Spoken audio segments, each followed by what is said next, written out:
sometimes to stay sane in this crazy world with all the stuff they throw at us, you got to remember the do's and the don'ts. Don't do this, don't do that, which can be a little abrasive at times. I totally get that. I understand it. But some don'ts to share with you today that help me to understand things and to stay sane and to laugh at all the craziness. So I'm going to give you a few don'ts. The first one, first and foremost, don't ever trust anybody that has a fake accent or a different accent for different situations, right? Or as my kids tell me now, so the new term for that online is code switching. We've all seen it. It's like, like when a white guy like me tries to act cool in a group of black friends and all of a sudden puts on a different accent. It's cringy. It's bad. But it works with everybody, whether it's an actor or somebody that's being called the new leader of a particular political party, because you want to talk about cringy. And I didn't even know she was that way. But anyway, we'll talk about that. Also, here's another don't for you. Don't ever trust anybody that is against these new election integrity executive orders the president just signed in, which may be law very, very soon. It's finally here. It's what I voted for. People are against this. There's only one reason why you wouldn't want to strengthen election integrity laws, despite what they're trying to tell you. You're trying to cheat elections. Don't trust them either. But the most important one of all, the best story of the day, maybe of the year so far, honest to God, because it wraps up all of this Tesla stuff in one easy, simple to understand story. We all have dumb moments. I have them every day, but don't ever be so dumb as to be a Tesla vandal caught on camera. Even I know all the cyber trucks are all on sentry mode on camera, and then denying it to the cop. We're going to meet that guy as well. It is fantastic. All right, first of all, some business. Every time I look at the audio numbers for the audio podcast, there's a green arrow going up, which means there's more downloads. So that tells me people still like audio. It's great to see. Thank you for doing that. I have my doubts sometimes, but audio still rules. Thank you very much for that. You can find the audio podcast of this. It gets posted right after we're live every single day at 8 a.m. At about 9 a.m., it gets posted live on whatever your favorite podcast platform is. And then the replay on this on X and YouTube and Facebook, and put your notifications on. You can always reach me in the DMs, too. You can always reach out to me. I keep those open. All right. Enough of that talking. Let's get to the do's and don'ts. No do's today, just don'ts. Don't ever trust people that switch up their accents. Now, it's even made it to our live stream here. We've all heard of I call her Jasmine Crockett, the representative from Texas, who's now, and I kid you not, this isn't coming from me, I didn't make it up, she is being called by the very overly serious political nerd talking heads who only talk about politics 24/7 and consider themselves very smart, the new leader, if not one of the leaders of the Democrat Party. She's a lady from Texas that's, she's pretty obnoxious. She's been called very ghetto. She's been called very trashy. A lot of influence, a lot of power. She's pretty obnoxious. She's yelled at Senate hearings, House hearing sessions, and you know who she is, pretty much. Well, as it turns out, and I didn't know this until yesterday, that's not really the real her at all. Now, the her that we've all come to know, especially over the past couple of months, since the election, since the inauguration, really, has been, kind of like what she did yesterday. So she had a hearing, some sort of a speaking engagement at, I think it was a Civil Rights Foundation's. I don't know, it was one of these dinners that the politicians go to, and they're paid to be there, by the way. Well, she took a shot at Texas Governor Greg Abbott. I'll just go to it and tell you this. Because we in these hot-ass Texas streets, honey. Y'all know we got Governor Hot Wheels down there. Come on now. And the only thing hot about him is that he is a hot-ass mess, honey. So... All right. Listen. She's talking about Texas Governor Greg Abbott. He's in a wheelchair. He's been in a wheelchair since, I think, in his early 20s. It was an accident. The guy is wheelchair bound, and she called him Governor Hot Wheels and is getting away with it. Now, full disclosure, I'm going to be completely, totally honest with you, and you can get mad at me if you want to or you don't. In a personal conversation, if this was between friends and Greg was fine with it and she called him Hot Wheels, that's a pretty funny line. If it's acceptable. That's my take on things, if they are friends and on that level. Not if you're somebody being called the new leader of a political party affectionately known as the Democrats. But completely got away with it. No problem whatsoever. Because we know how the game works. It's a tale as old as time. If you're from that side of the aisle, if you're on the blue team, you get away with that kind of stuff. Governor Hot Wheels, and nobody is calling her on the carpet for it. Okay, but it did lead to this. This is why I say don't trust people with fake accents. Like, what's a good example of that? Hilaria Baldwin. So the Alec Baldwin's wife, she doesn't have a Spanish accent. She puts it on sometimes for the camera. No, she really does. I think that's a mental illness. Like, I don't ever trust people who do that. Like, people used to have a cousin who had property in the Bahamas.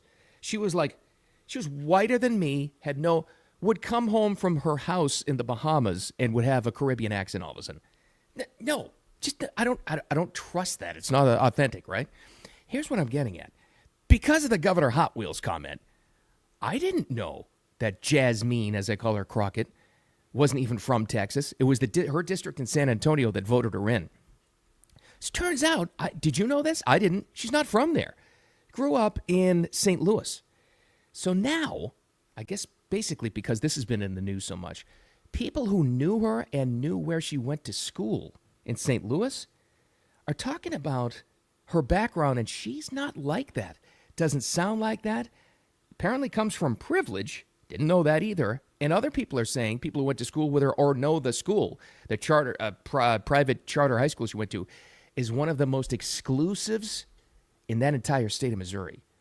Wow. Well, that's different. So, didn't take too much time to look up some earlier interviews. And I said to myself, when she first was running for office in Texas then, I mean, she couldn't have come across like the good people of Texas and San Antonio with, head bob and Governor Hot Wheels comments, right, and got elected. Because we all asked the question, what is Texas doing? Well, as it turns out, that's not the real her. Here's an early little soundbite from Jasmine Crockett. This is what she's really like.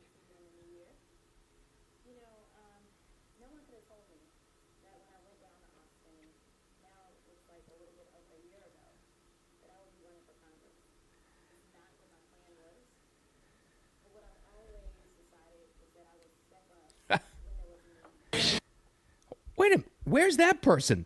That was a little different. Boy, that answers the question, doesn't it? Because we've all had it, let's be honest. As out of control as she's been so far. All for an act. All for publicity. All for attention. Which is working for her, by the way. Oh, and there was another one. I guess there was some InfoWars reporter in the halls of Congress in the tunnel basement, and she smacked the camera out of his hand. Oh, yeah. Oh, she's a beauty. But who's the real Jasmine Crockett? Is it the original one we heard there from a very exclusive school and area in St. Louis, or the one making Governor Hot Wheels comments? I don't know. I don't know if we'll ever find out. I know one thing. In my life experience, and maybe yours is different, I don't ever trust people who switch up their accents according to the situation. I just don't think it's authentic. Here's another one for you. I know. I told you. There's a lot of don'ts today. It's not negative, but there's a lot of don'ts. Don't trust or even listen to people trying to tell you that strengthening these voter ID laws is a bad thing. This is what we all had different issues for this past election. This is my number one. This was because I think this affects everything. I think this determines the course of everything in not only our country, but society as well. If you strengthen these voter ID laws. So the president yesterday signed an executive order that should become law pretty soon here. And it's way stronger than I expected, and it happened way earlier than I expected. This was like Christmas come early for me. Here's the signing, and I like how they do this now, the executive orders. So the president's there. He's got the big leather binder. He's got his pen, right? He's got his pen ready to sign. And he has his seismograph, signature on there. But the dude who introduces it explains what the bill is. So you'll hear that guy, because it gets complicated. Hear that guy explain it first. President signs it, and the president makes a comment at the end. It's a little low in the audio volume, but this is how it all went down. Lastly, sir, we have an executive order for your attention on the very important subject of election integrity. And then he's signing it. And he holds up. To sign all of them, but to sign this one is a great honor. Great honor, all right. This is, that expression? Yep, that's what I voted for. Among other things, that's what I voted for. So it's complicated. There's a lot of stuff in there. Because why? There's a lot of stuff to fix. Just a little AI quick synopsis, Cliff's Notes version for you. What does this executive order do before it's expanded? Citizenship proof for voting. Can you imagine a world where we need an executive order to do that? Citizenship proof. Gee, shocker. Like that shouldn't have been there all along. Funds tied to integrity compliance. So they're going to fund being a watchdog group to look over this stuff to make sure it's being followed. Paper ballots. He's pushed for that forever now. The Attorney General to track election fraud. Good. Empower them. Let them have some teeth and crack down on this stuff. Cracks down on late ballots as well. We've all had issues with that. And again, by the way, everybody should support this. I don't care how you vote. I don't care, I don't care if you're a Republican or Democrat, left, right, center. Who the hell cares? Everybody should want to crack down on these late ballots. Axes Biden's voter turnout executive order. Biden had signed an executive order allowing all these non-government organizations, these NGOs we'll all heard about, to push voter registration forms. Well, most of those happen to be Democrats. That's why they voted for it. It's from one side. This is a great thing. But today, starting today, because this was late yesterday, you're going to hear so much pushback on this. Maybe in your personal life. Maybe somebody at the office today. Oh, can you believe he's taking away voting rights from everybody? No, they're not. You hear that person, they don't get it. If you hear people in the media today, and you will, say this is racist, and this is un-American, and this is... No. Again, I'll go back to the intro. Don't ever trust anybody that tells you that strengthening voter ID laws, voting laws of any kind, is illegal or immoral. Because they're the ones that want to cheat an election. And I'll leave it at that. It's a good thing. You should be happy about it. All right, and here's another don't for you. We all have bad days. I do stupid things multiple times a day. Already today. And it's only early. But none of us should don't ever be as stupid as the Tesla vandal, who's in the tech world, by the way. More on that in a second. Who is stupid enough, first of all, to key a Tesla as they're at a ski resort in New Hampshire this past weekend. Get caught! And then deny it to the cops who just looked at the vandalism on camera from the Tesla owners who sent it right to the cop. So we're going to meet Jim Pellis. That's this guy. He keys the car. It's a little bit soft in the audio, but then this is the audio of the cop in the parking lot of the ski resort in New Hampshire this past weekend, who just looked at the video, and he asks Jim Pellis whether he knows anything about that. Did you key that car? Did you key that Tesla? No. Okay. Well, we have one. Okay. No. I don't know anything about that. To tell the story, we have to understand who Jim Pellis is. So he's from, even though this happened in New Hampshire, at a ski resort, he's from West Newton, Massachusetts. He's a masshole. That's a very exclusive town, by the way. Very, very expensive. He works in the tech industry, in the sales side of things. So you would think a guy that works in tech would know that everybody that has a Tesla has their Sentry mode cameras on, right? I think one of the first things I heard about with Teslas, and especially the Cybertruck, was that, well, they all have cameras. So why are people really vandalizing Teslas? They have cameras. Of course you're going to get caught. And they have. And this was the story we had yesterday about the Attorney General, Pam Bondi, throwing possible domestic terrorism charges against vandals to try to crack down on this stuff. But that's not even going to have the effect of what the internet has done. Because Jim Pellis has been, it's kind of like the modern day version of being run out of town. These days you run somebody off the internet because they have. It didn't take too long at all. So Jim Pellis is the regional sales director, as it turns out. This is the vandal of a company called Armor Code. If you'd like to reach out to them, they're on X at Armor Code. And you can ask them if that's the kind of employee they like. Because not a couple, not 100, tens of thousands, you heard me right, tens of thousands of people have now tagged at Armor Code, the company where Jim soon to be used to work at, to ask them if he's still employed there. The guy that keyed the Tesla on camera and denied it to the cop. Because Jim is going to, I have a feeling that these Tesla owners who called the cops on him are going to press the charges. I also have a feeling that this guy is not going to be employed very much longer. And how stupid would you have to be, first of all, to do this? Because you're upset at Elon, because you disagree with things, so you're going to vandalize a car. And then be dumb enough, especially somebody in the tech world, even though he's in sales, he's in the tech world, it's a tech security company, to not know that these cameras would be on. That is Like I said, we all do dumb things. That's a special level of stupid or arrogant, whatever it is.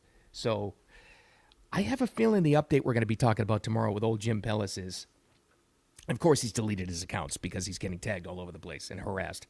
I have a feeling he's going to be unemployed pretty soon. I also have a feeling that the charges will be pressed against him. So update on him coming up pretty soon.